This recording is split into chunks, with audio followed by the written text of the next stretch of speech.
kuna wenye wako kwa hii gari, si ndio? Hii Manchester wamejaa wengi. Unaona ile ya green iko karibu na mto. Kuna mtu mmoja peke yake ndani. Mambo ni live kabisa. Itakuwaje watu wangu wa nguvu, Mlisema drainage za Nairobi ziko sawa. Hapa niko ni Moi Avenue, hapa karibu na Kenya National Archives. Na ninataka muone, Hapa ni Kenya National Archives,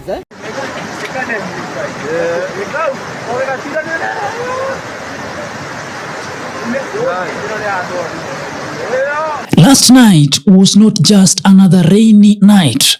For thousands of residents, it became a night of survival, fear, and frustration.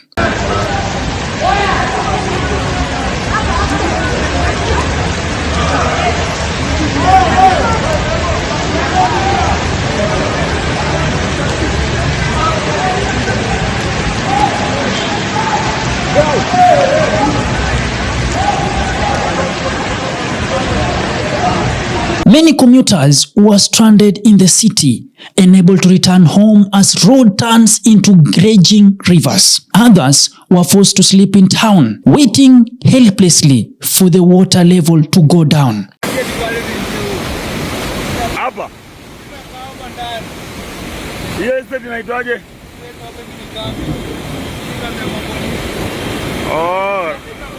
This is Raila Odinga way, ama Mbagathi way ukipenda.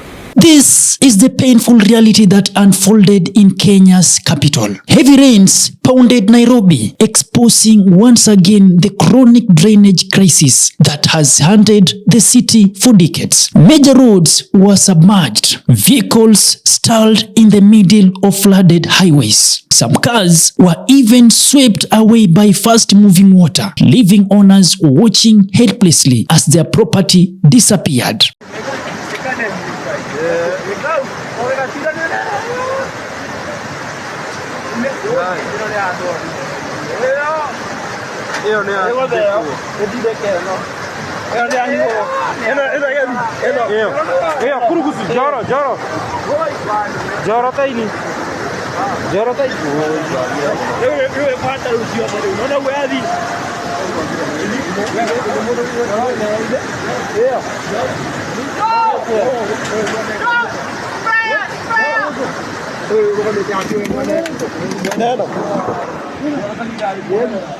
Matatu stopped operating in several routes, leaving workers, students, and traders stranded late into the night. Some residents walked kilometers through dirty, flooded water, while others waited endlessly for rescue or transport. For many, it was a reminder that despite Nairobi being East African economic hub, its infrastructure remains dangerously fragile.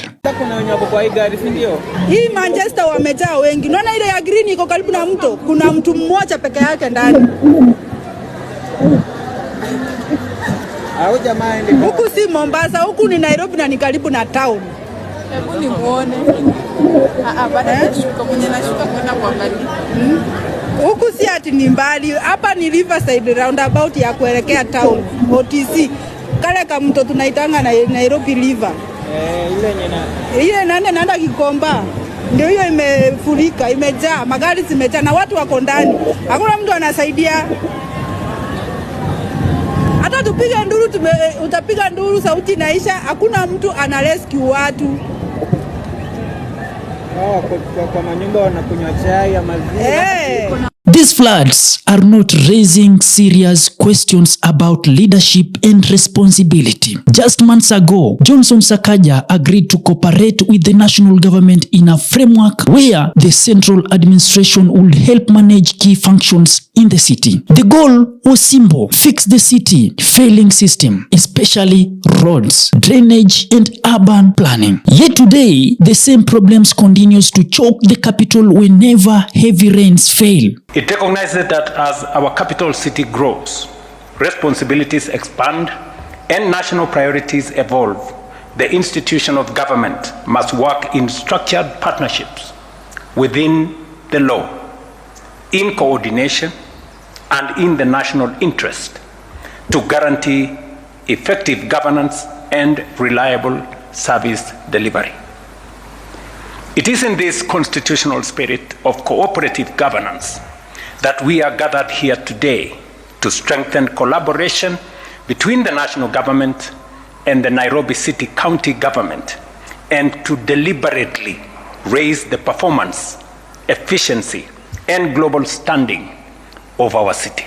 Residents are now asking, who is truly responsible for Nairobi infrastructure failures? Is it the county government or the national government that stepped in to manage key services? Meanwhile, pressure is mounting inside the Nairobi City County Assembly. Several members of County Assembly have reportedly been discussing the responsibility of impeaching Governor Sakaja, accusing his administration of poor development planning and weak urban management. Their argument is simple. How can a modern capital city continue experience the same flooding crisis years after years? We were supposed to give Governor Sakaja 60 days to implement some of the issues that the MCAs had raised. So this one has nothing to do with the first impeachment. In life, giving people a second chance is not a crime, but if you continue giving second chances and things don't work, then that becomes a crime. Urban experts urge that Nairobi drainage system has been neglected, blocked by illegal construction, and overwhelmed by poor waste management. Plastic waste clogs drainage channels, unplanned development block water pathways, and urging infrastructures fail under pressure. Every heavy rain turns into a citywide emergency. But beyond politics and blame games lies the real tragedy. Small traders lost their goods. Taxi drivers lost vehicles. Workers lost income after failing to reach their workplaces. And thousands of families spend the night worried,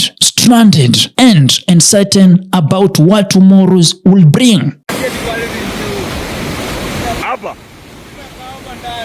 Floods are not just news stories. They are a rescuing disaster. They are a recurring disaster. As the capital of the country and a major financial hub in East Africa, Nairobi cannot continue operating like a city unprepared for rain. Expert says urgent action is needed. Modern drainage system, strict urban planning enforcement, removal of illegal structures blocking waterways, and massive investment in flood control infrastructure. Without these solutions, Nairobi risks become a city where every rainy season turns into a crisis. Here at Havana Media, we believe that leadership must always be accountable to the people. The suffering witnessed across Nairobi during these floods should serve as a wake-up call to both county and national leaders. Because a capital city should not drown every time the skies open. To the government, this is the moment to prioritize long-term solutions, especially fixing the drainage system that protect millions of residents. And